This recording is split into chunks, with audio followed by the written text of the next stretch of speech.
Hello guys, welcome back again. आज हम पढ़ने वाले हैं पशुधन साई की हमारी सीरीज चल रही है जिसमें मैं आपको दैनिक विज्ञान पढ़ाने वाला हूं और बहुत शॉर्ट एंड स्वीट आपको समझाने की ट्राई करूंगा। हर वीडियो में हम कुछ ना कुछ टॉपिक को क्लियर करने वाले हैं। तो यहाँ पे मैं आपको बताऊंगा रक्त समूहों के बारे में। रक्त समूह पढ़ेंगे, साथ में ही पढ़ेंगे ब्लड ट्रांसफ्यूजन किस तरह से होता है, यानी रक्त का आदान प्रदान किस तरह से होता है। देखिए, जब किसी भी पर्सन का एक्सीडेंट होता है उस टाइम पे अगर ब्लड की कमी हो जाती है हमारे शरीर में, बेसिकली अगर हम बात करें 5 से 5.5 लीटर के समथिंग आपके ब्लड पाया जाता है। अगर किसी पर्सन को ये हानि होती है ब्लड की तो उसे आपको देना पड़ता है ब्लड। ठीक है। अब यहाँ पे डिपेंड करता है ब्लड देते समय आपको किन किन बातों का ध्यान रखना चाहिए, एक सावधानी क्या क्या रखनी है। साथ में हम देखेंगे रक्त समूह के प्रकार, ये आपके टॉपिक है पशुधन सहायक में, तो मैं उसी को लेके यहाँ पे कवर अप आपको करवाने वाला हूँ। तो देखिए, सबसे पहले साइंटिस्ट थे आपके कार्ल लैंड स्टीनर नाम के साइंटिस्ट थे, जिन्होंने इसको मकाका रीसस नामक बंदर में ब्लड फैक्टर्स के बारे में बताया, कि रक्त समूहों के बारे में बताया कि हर एक पर्सन के पास में अपना एक विशिष्ट ब्लड ग्रुप होता है। ठीक है। और जब भी आपको रक्त का ट्रांसफ्यूजन करना है, देना है, तो आपको ये बात ध्यान रखनी पड़ेगी कि उस पर्सन का ब्लड ग्रुप है क्या। ठीक है। तो कार्ल लैंडस्टीनर का नाम ध्यान रखना। तो देखिए, ब्लड ग्रुप आपके 4 प्रकार के होते हैं, ए बी और ओ। ठीक है। एक आर एच फैक्टर होता है, वो अलग से है। वो 97% लोगों में पाया जाता है। 3% लोग कैसे होते हैं, आर एच नेगेटिव होते हैं। बाकी के ज़्यादातर लोग कैसे होते हैं, आर एच पॉजिटिव पाए जाते हैं। आर एच फैक्टर का भी अपना एक इम्पोर्टेंस रोल है। ठीक है। तो यहाँ पे मैं बात करने वाला हूँ आपके ब्लड ग्रुप की। तो सबसे पहले हम ब्लड ग्रुप देख लेते हैं, ए बी और ओ। 4 तरह के आपके ब्लड ग्रुप हैं। ठीक है। अब हम बात करेंगे आपके एंटीजन। ठीक है। ए ब्लड ग्रुप है, उसमें एंटीजन कहाँ पाया जाता है, आपके आरबीसी की सतह पे। ये क्वेश्चन भी पूछा जाता है कि एंटीजन कहाँ पाया जाता है, तो आरबीसी की सतह पे एंटीजन, जिसे आप प्रतिजन बोलते हैं। और प्लाज्मा में प्रतिरक्षी पाया जाता है। और साथ में ही हम देखेंगे कि कौन सा ब्लड ग्रुप किसको चढ़ाया जा सकता है। ठीक है। ए किससे लेगा ब्लड ग्रुप और किसको देगा, दोनों चीज़ों की ही हम यहाँ पे चर्चा कर लेंगे। ठीक है। तो सबसे पहले हम आ जाते हैं ए ब्लड ग्रुप को लेके। तो ए ब्लड ग्रुप क्या होता है, इसमें आरबीसी की सतह पे एंटीजन क्या होता है, ए होता है। ठीक है। तो ये बात आपको ध्यान रखनी है कि ब्लड ग्रुप का जो नाम डिसाइड होता है वो आरबीसी की सतह पे पाए जाने वाले एंटीजन के आधार पे डिसाइड होगा। अगर ए एंटीजन पाया जा रहा है तो ब्लड ग्रुप ए, बी पाया जा रहा है तो बी ब्लड ग्रुप। अगर ए और बी दोनों एंटीजन पाए जा रहे हैं तो वो ए बी ब्लड ग्रुप हो जाता है। अगर एंटीजन वहाँ पे एब्सेंट है तो उसे हम ओ ब्लड ग्रुप कहते हैं। ठीक है। अब ज़्यादातर वेस्टर्न कंट्रीज में शून्य नहीं बोल के इसे ओ बोला जाता है। अंग्रेजी का जो वर्ड होता है तो शब्दमाला में ओ इस तरह से बोला जाता है, यानी कि ये क्या दिखा रहा है, शून्य दिखा रहा है, यहाँ पे एंटीजन एब्सेंट है। अब प्रतिरक्षी की बात करें जो प्लाज्मा में पाया जाता है, तो ए ब्लड ग्रुप में एंटीबॉडी पाया जाएगा जस्ट इस एंटीजन के विपरीत, यानी कि एंटी बी। बी में पाया जाएगा एंटी ए। ठीक है। और ए और बी दोनों एंटीजन है तो यहाँ पे कोई सा विपरीत आपके एंटीबॉडी मिलेगा नहीं, यानी कि यहाँ पे एंटीबॉडी एब्सेंट होती है।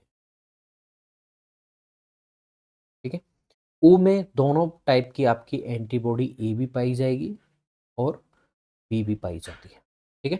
अब आपको ध्यान रखना है कि मैं बता चुका हूँ एंटीजन के जस्ट विपरीत आपको क्या पाई जाएगी, एंटीबॉडी ब्लड ग्रुप देखने में मिलेगी। अगर किसी के पास में बी ब्लड ग्रुप है तो उसमें एंटीजन बी होगा, जबकि एंटीबॉडी एंटी ए पाई जाएगी, जस्ट विपरीत एंटीजन के। नाम किसके आधार पर डिसाइड होता है, आरबीसी की सतह पे पाए जाने वाले एंटीजन। ठीक है। अब देखिए, एक किस किस से ब्लड ले सकता है। अब आपको सामने वाले में अगर ब्लड देना है तो आपको ध्यान रखना है कि सेम टाइप का एंटीजन ही उसमें आप भेज सकते हैं, क्योंकि हमारा जो इम्यून सिस्टम है वो जानता है कि मेरे शरीर में कौन से टाइप के एंटीजन है। अगर आप अलग प्रकार के एंटीजनों को भेजेंगे तो वो आपका उसे किल कर देगा, खत्म कर देगा। तो अगर ए ब्लड ग्रुप है तो उसे मैं समान प्रकार का एंटीजन वाला ही भेजूंगा, यानी कि ए वाला भेज सकता हूँ। ब्लड ग्रुप ए से ले सकता है। अब देखिए, ओ में किसी भी प्रकार का एंटीजन है नहीं तो ये ओ से भी ले सकता है। ठीक है। बी वाला बी से ले सकता है, ओ से ले सकता है, ठीक है। ए बी वाला, अब ए बी में दोनों ही एंटीजन है, तो चाहिए ए से ले, बी से ले, ए बी से ले, ओ से ले, ये चारों ब्लड ग्रुप से ले सकता है, इसीलिए इसे आप बोलते हैं यूनिवर्सल एक्सेप्टर, सार्वत्रिक ग्राही, ठीक है। अब ओ में किसी भी प्रकार का एंटीजन नहीं पाया जाता है, इसीलिए ये किससे लेगा ब्लड ग्रुप, ये केवल ओ वाले से ही ब्लड ग्रुप लेगा, लेकिन देगा किसको, ये देगा सबको, इसीलिए इसे बोलते हैं दाता, सार्वत्रिक यूनिवर्सल डोनर। ले किसी से नहीं रहा है, और ये दानी की तरह दान कर रहा है, यानी कि चारों ब्लड ग्रुप को ये डोनेट कर सकता है, क्योंकि इसमें एंटीजन नहीं है किसी, तो ये सामने वाले के इम्यून सिस्टम को किसी प्रकार का डिफेक्ट नहीं पहुंचाएगा, ठीक है। अब ये देगा किसको, ए बी वाला किसको दे सकता है, ये केवल ए बी वाले को ही दे सकता है, ठीक है। ले सबसे सकता है, इसीलिए इसे बोलते हैं यूनिवर्सल एक्सेप्टर,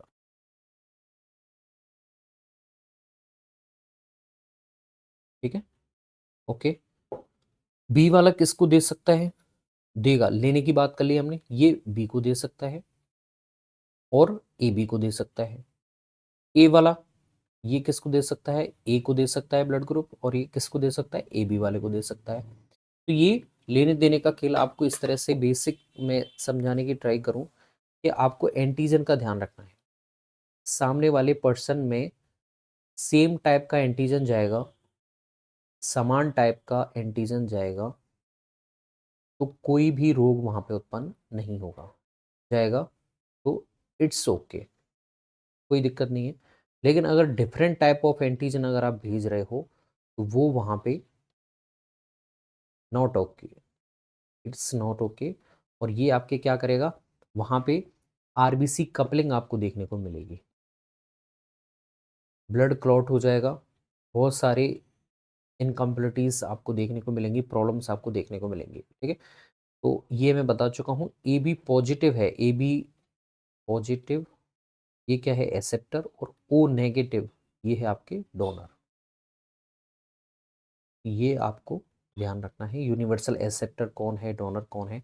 देखिए, अब इससे कुछ क्वेश्चन आपके एग्जाम में जिस तरह के पूछे जा सकते हैं कि संभावित प्रोबेबिलिटी वाले टाइप के क्वेश्चन पूछे जा सकते हैं, जैसे मान लीजिए एक ए पर्सन है और एक बी पर्सन, ठीक है, इसका ब्लड ग्रुप ओ है, चलिए नाम नाम दे देता हूँ, ऐसे कन्फ्यूजन हो जाएगा। जैसे राम है, उसका ब्लड ग्रुप क्या है, ए है, और जो सीता है उसका ब्लड ग्रुप बी है, तो बच्चों का ब्लड ग्रुप क्या होगा, बच्चों का संभावित ब्लड ग्रुप क्या क्या हो सकता है। तो यहाँ पे आपको जीनोटाइप और फेनोटाइप यानी कि थोड़ी बहुत जेनेटिक्स यहाँ पे आपको आना जरूरी है, क्योंकि यहाँ पे जो संभावना है जीनोटाइप की ए वाले ब्लड ग्रुप में इस तरह से होगी, ऐसे हो सकता है आई ए और आई, ऐसे हो सकता है। बी ब्लड ग्रुप में दो संभावना बनती है आपकी, आई बी और आई ओ, ठीक है। अब इनका आप जब क्रॉस करवाएंगे, तब आपको क्या पता चलेगा कि यहाँ पे ब्लड ग्रुप ए भी हो सकता है, बी भी हो सकता है, ए बी भी हो सकता है, और ओ भी हो सकता है, यानी चारों टाइप के ब्लड ग्रुप आपको देखने को मिल सकते हैं, ठीक है। कुछ आपराधिक जो फोरेंसिक साइंस होती है, उनकी मदद से कुछ आपराधिक केस होते हैं, वहाँ पे भी इसके माध्यम से सॉल्व किए जा सकते हैं।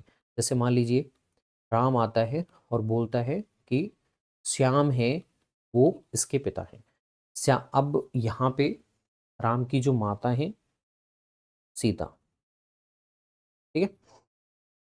अब ये श्याम पे क्या कर रहा है, एलिगेशन लगा रहा है कि श्याम मेरे फादर हैं। तो यहाँ पे ब्लड ग्रुप से पहले किया जाएगा, अगर ब्लड ग्रुप सेम हो जाता है तो वो आगे की प्रोसीजर होती है, डीएनए मैच वगैरह किया जाएगा। लेकिन अब सबसे पहला प्रोसीजर आपका क्या देखा जाएगा, ब्लड ग्रुप। तो जैसे मान लीजिए राम का ए बी है ब्लड ग्रुप, तो ए बी वाले में केवल जीनोटाइप इसी तरह का बनता है, आई ए आई बी, ठीक है। श्याम का ब्लड ग्रुप हो जाता है ओ, ठीक है। अब सीता का जो ब्लड ग्रुप है वो है आई बी बी ब्लड ग्रुप, ठीक है। तो इसमें दो कंडीशन हो सकती हैं, ये, ठीक है। अब इस केस में आपसे पूछा जाए कि श्याम इस राम के फादर हैं कि नहीं, तो ये किसी भी कंडीशन में पॉसिबल नहीं है, क्योंकि दोनों साइड में ओ का होना जरूर दो, क्योंकि इसके पास में तो ओ है। जैसे मान लीजिए ये वाले से क्रॉस होता है इसका आई बी, आई ओ से इसका इस तरह से क्रॉस होता है, तो यहाँ पे बी ब्लड ग्रुप आएगा और ओ ब्लड ग्रुप आएगा, लेकिन ए बी ब्लड ग्रुप नहीं आ पाएगा, क्योंकि यहाँ इस साइड में न तो ए है न बी है, तो इसीलिए श्याम इसके फादर नहीं है।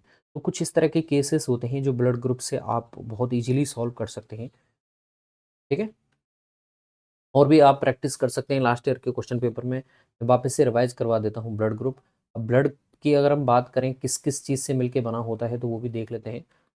ब्लड दो चीज़ों से मिलके बना होता है, आपके प्लाज्मा और आपके ब्लड कार्पसल्स, रक्त कणिकाएं, ठीक है। प्लाज्मा आपके प्लाज्मा क्या है, एक तरह का लिक्विड है, सेमी लिक्विड पदार्थ होता है जिसमें आपकी विभिन्न प्रकार की प्रोटीनें होती हैं, चाहे वो एल्बुमिन है, चाहे वो ग्लोब्यूलिन है, चाहे वो आपकी फाइब्रिनोजन है, नोजन प्रोटीन, ठीक है। अब एल्बुमिन का काम अलग है, ग्लोबुलिन का काम अलग है, फाइब्रिनोजन इनका काम अलग है। अब सबका काम आपको ध्यान रखना है। ब्लड कार्पसल्स में आपके तीन तरह की कणिकाएं होती हैं, आरबीसी, डब्ल्यूबीसी और platelets. RBC red blood corpuscles जिन्हें आप लाल रुधिर कणिकाएं कहते हैं, डब्ल्यूबीसी जिन्हें आप बोलते हैं व्हाइट ब्लड कार्पसल्स, प्लेटलेट्स जिन्हें आप पट्टिकाणु भी कहते हैं।